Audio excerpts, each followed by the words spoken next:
ಒಂದು ಕ್ಷಣ ಯೋಚನೆ ಮಾಡಿ ನೋಡಿ.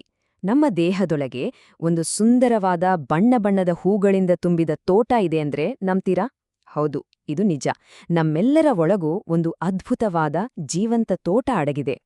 ಆದ್ರೆ ಮುಖ್ಯವಾದ ಪ್ರಶ್ನೆ ಏನಂದ್ರೆ, ನಮ್ಮ ಒಳಗಿನ ಈ ತೋಟ ಚೆನ್ನಾಗಿ ಅರಳಿ ನಳನಳಿಸ್ತಿದ್ಯಾ ಅಥವಾ ನಿಧಾನವಾಗಿ ಬಾಡಿ ಹೋಗ್ತಿದ್ಯಾ? ಬನ್ನಿ, ಇವತ್ತು ಇದ್ರ ಬಗ್ಗೆನೇ ಸ್ವಲ್ಪ ಮಾತಾಡೋಣ. ಹಾಗಾದ್ರೆ ಮೊದಲು ಈ ಸುಂದರವಾದ ತೋಟ ಹಾಳಾಗೋ ಕಾರಣ ಏನು ಅಂತ ನೋಡೋಣ. ಯಾಕಂದ್ರೆ ಗೊತ್ತಾ, ನಮ್ಮ ತೋಟಕ್ಕೂ ಕೆಲವು ಶತ್ರುಗಳಿದ್ದಾರೆ. ಈ ಚಿತ್ರದಲ್ಲಿರೋ ವ್ಯತ್ಯಾಸವನ್ನೊಮ್ಮೆ ನೋಡಿ. ಒಂದು ಕಡೆ ಕಾಮನ ಬಿಲ್ಲಿನ ಹಾಗೆ ಬಣ್ಣಗಳಿಂದ ತುಂಬಿರೋ ತೋಟ, ಇನ್ನೊಂದು ಕಡೆ ಬರೀ ಬೂದು ಬಣ್ಣದ ಬರಡು ಭೂಮಿ. ನಾವು ತಿನ್ನೋ ಪ್ರಾಸೆಸ್ಡ್ ಫುಡ್ ಇದೆಯಲ್ಲ, ಅದು ನಮ್ಮ ಸುಂದರವಾದ ತೋಟದ ಮೇಲೆ ಬೂದು ಬಣ್ಣ ಸುರಿದ ಹಾಗೆ ಮಾಡ್ಬಿಡುತ್ತೆ. ಈ ತೋಟ ಹಾಳಾಗೋಕೆ ಕಾರಣ ಆಕ್ರಮಣಕಾರಿ ಏಕಸಂಸ್ಕೃತಿ. ಏನಿದು ಅಂದ್ರೆ, ಒಂದೇ ರೀತಿಯ ಕೆಟ್ಟ ಆಹಾರ ಅಂದ್ರೆ ಜಂಕ್ ಫುಡ್ ನಮ್ಮ ತೋಟವನ್ನು ಆಕ್ರಮಿಸ್ಕೊಂಡ್ಬಿಡುತ್ತೆ. ಅಲ್ಲಿರೋ ಒಳ್ಳೆ ಹೂವುಗಳನ್ನೆಲ್ಲ, ಜೀವಿಗಳನ್ನೆಲ್ಲ ನಾಶ ಮಾಡ್ಬಿಡುತ್ತೆ. ನಮ್ಮ ತೋಟ ಹೀಗೆ ಬೂದು ಬಣ್ಣಕ್ಕೆ ತಿರುಗಿದಾಗ ಏನಾಗತ್ತೆ ಗೊತ್ತಾ? ನಮ್ಮ ದೇಹದೊಳಗೆ ಒಂದು ರೀತಿ ಫೈರ್ ಅಲಾರಂ ಹೊಡೆದ ಹಾಗೆ ಆಗುತ್ತೆ. ಇದನ್ನ ನಾವು ಆಂತರಿಕ ಬೆಂಕಿ ಅಂತ ಕರೆಯಬಹುದು. ಇದು ಸುಮ್ಮನೆ ನಿರಂತರವಾಗಿ ಉರಿಯುತ್ತಾ ನಮ್ಮ ಆರೋಗ್ಯವನ್ನು ಒಳಗಿಂದಲೇ ಹಾಳು ಮಾಡುತ್ತೆ. ಹಾಗಾದ್ರೆ ಈ ಸಮಸ್ಯೆಗೆ ಪರಿಹಾರ ಏನು? ಉತ್ತರ ತುಂಬಾನೇ ಸಿಂಪಲ್. ಬಣ್ಣಗಳು. ಹೌದು, ನೀವು ಕೇಳಿದ್ದೂ ಸರಿ. ಬಣ್ಣಗಳೇ ನಮ್ಮ ಒಳಗಿನ ತೋಟದ ಜೀವಾಳ. ನಮ್ಮ ತೋಟದಲ್ಲಿರೋ ಪುಟ್ಟ ಸ್ನೇಹಿತರಿಗಂತೂ ಬಣ್ಣಗಳೇ ಆಹಾರ. ನೋಡಿ, ನಮ್ಮ ತೋಟದಲ್ಲಿ ಲಕ್ಷಾಂತರ ಕೆಲಸಗಾರ ಜೇನುನೊಣಗಳಿವೆ. ಇವು ನಮ್ಮ ದೇಹದ ಪುಟ್ಟ ಸ್ನೇಹಿತರಿದ್ದ ಹಾಗೆ, ನಮ್ಮನ್ನು ರೋಗಗಳಿಂದ ಕಾಪಾಡುವ ಪುಟ್ಟ ಸೈನಿಕರು. ಆದ್ರೆ ಈ ಜೇನುನೊಣಗಳಿಗೆ ಕೆಲಸ ಮಾಡೋಕೆ ಶಕ್ತಿ ಬೇಕಲ್ಲ, ಆ ಶಕ್ತಿ ಸಿಗೋದೇ ಬಣ್ಣ ಬಣ್ಣದ ಗಿಡಗಳ ಪರಾಗದಿಂದ. ಈ ಕೆಲಸಗಾರ ಜೇನುನೊಣಗಳು ಬಣ್ಣ ಬಣ್ಣದ ಪರಾಗ ತಿಂದಾಗ ಅವು ಮ್ಯಾಜಿಕಲ್ ಇಟ್ಟಿಗೆಗಳನ್ನು ತಯಾರಿಸ್ತವೆ. ಈ ಇಟ್ಟಿಗೆಗಳಿಂದ ನಮ್ಮ ತೋಟದ ಸುತ್ತ ಒಂದು ಭದ್ರವಾದ ಬೇಲಿ ಕಟ್ತವೆ. ಇದರಿಂದ ಯಾವುದೇ ಕೆಟ್ಟ ವಸ್ತುಗಳು ಒಳಗೆ ಬರೋಕೆ ಆಗೋದೇ ಇಲ್ಲ. ಅಷ್ಟೇ ಅಲ್ಲ, ಬರೀ ಜೇನುನೊಣಗಳು ಮಾತ್ರವಲ್ಲ, ಗೋಡೆ ಕಾಯುವ ತಂಡ ಅಂತ ಇನ್ನೊಂದು ಸ್ಪೆಷಲ್ ಟೀಮ್ ಇದೆ. ಇವರು ನಮ್ಮ ತೋಟದ ಗೋಡೆಗಳ ಮೇಲೇನೇ ವಾಸ ಮಾಡ್ತಾರೆ. ಇವರಿಗೆ ಬೇಕಾದ ಫ್ಯೂಯಲ್ ಸಿಗೋದು ನೇರಳೆ ಬಣ್ಣದ ಹಣ್ಣುಗಳಿಂದ. ಅದನ್ನ ತಿಂದು ಆ ಗೋಡೆಗಳನ್ನ ದಪ್ಪ ಮತ್ತೆ ಸ್ಟ್ರಾಂಗ್ ಆಗಿ ಇಡ್ತಾರೆ. ಇವರು ನಮ್ಮ ತೋಟದ ಗಾರ್ಡ್ಸ್ ಇದ್ದಾಗೆ.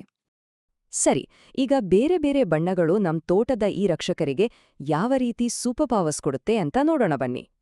ಕೆಂಪು ಮತ್ತು ನೇರಳೆ ಬಣ್ಣದ ಗಿಡಗಳಿಂದ ಕೆಂಪು ಕವಚ ಅಂತ ಒಂದು ರಕ್ಷಾ ಕವಚ ತಯಾರಾಗತ್ತೆ. ಇದು ನಮ್ಮ ದೇಹದೊಳಗಿನ ಆಂತರಿಕ ಬೆಂಕಿ ಇದೆಯಲ್ಲ, ಅದನ್ನ ನಂದಿಸೋ ಕೆಲ್ಸ ಮಾಡುತ್ತೆ. ನಮ್ಮ ತೋಟಕ್ಕೆ ಇದೊಂದು ಶೀಲ್ಡ್ ಇದ್ಹಾಗೆ. ಇಲ್ಲಿ ಒಂದು ಇಂಟ್ರೆಸ್ಟಿಂಗ್ ವಿಷಯ ಇದೆ. ಗಿಡಗಳಲ್ಲಿರೋ ಬಣ್ಣಗಳನ್ನ ನಮ್ಮ ದೇಹ ನೇರವಾಗಿ ಬಳಸ್ಕೊಳಕ್ಕಾಗಲ್ಲ. ಹೇಗೆ ನಾವು ಗೋಧಿ ಹಿಟ್ಟನ್ನ ನೇರವಾಗಿ ತಿನ್ನೋಕ್ಕಾಗಲ್ವೋ, ಅದ್ರಿಂದ ರೊಟ್ಟಿ ಮಾಡಿ ತಿಂದ್ರೇನೆ ಶಕ್ತಿ ಸಿಗೋದು, ಠೀಕ್ ಹಾಗೇನೆ ನಮ್ಮ ಕೆಲಸಗಾರ ಜೇನುನೊಣಗಳು ಈ ಬಣ್ಣಗಳನ್ನ ತಮ್ಮ ಮ್ಯಾಜಿಕ್ ವರ್ಕ್ಶಾಪ್ನಲ್ಲಿ ನಮಗೆ ಬೇಕಾದ ಆರೋಗ್ಯದ ಸಿಗ್ನಲ್ಗಳಾಗಿ ಬದಲಾಯಿಸ್ತವೆ. ಇದು ನಿಜವಾಗ್ಲೂ ಒಂದು ಮ್ಯಾಜಿಕ್ ಅಲ್ವಾ? ಹಾಗೆ ನಮ್ಮ ತೋಟದಲ್ಲಿರೋ ನೇರಳೆ ಕಾಡು ಅಂದ್ರೆ ನೇರಳೆ ಬಣ್ಣದ ಹಣ್ಣುಗಳು, ಅವು ನಮ್ಮ ಮೆದುಳಿಗೆ ಹ್ಯಾಪಿ ಮೇಲ್ ಕಳಿಸ್ತವೆ, ಅಂದ್ರೆ ಸಂತೋಷದ ಸಂದೇಶಗಳು. ಇದರಿಂದ ನಮ್ಮ ಹೊಟ್ಟೆ ಮತ್ತೆ ಮೆದುಳಿನ ನಡುವಿನ ಕನೆಕ್ಷನ್ ಕ್ಲಿಯರ್ ಆಗಿ ಸ್ಟ್ರಾಂಗ್ ಆಗಿ ಇರುತ್ತೆ. ಕಪ್ಪು ಅಕ್ಕಿ ಬಗ್ಗೆ ಹೇಳೋ ಒಂದು ಮಾತು ಇದೆಲ್ಲ ಚೆನ್ನಾಗಿ ವಿವರಿಸುತ್ತೆ. ಕಪ್ಪು ಅಕ್ಕಿ ಅಂದ್ರೆ ಒಂದು ಒಳ್ಳೆ ಕ್ವಾಲಿಟಿಯ ಮರದ ತುಂಡಿನ ಹಾಗೆ.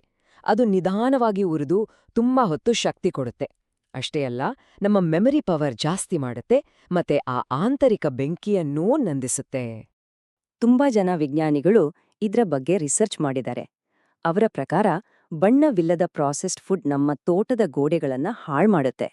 ಆದ್ರೆ ಬಣ್ಣ ಬಣ್ಣದ ತರಕಾರಿಗಳು, ಹಣ್ಣುಗಳು ಮತ್ತೆ ಕಪ್ಪು ಅಕ್ಕಿಯಂತಹ ಆಹಾರಗಳು ನಮ್ಮ ಆರೋಗ್ಯವನ್ನು ಸರಿಪಡಿಸಿ ನಮ್ಮ ಒಳಗಿನ ತೋಟವನ್ನ ಮತ್ತೆ ಅಳರಿಸುತ್ತೆ ಅಂತ ಅವರೇ ಸಾಬೀತು ಮಾಡಿದ್ದಾರೆ. ಹಾಗಾದ್ರೆ ಈ ಹಾಳಾದ ತೋಟವನ್ನ ಮತ್ತೆ ಮೊದಲಿನ ಹಾಗೆ ಸುಂದರವಾಗಿ ಮಾಡೋದು ಹೇಗೆ?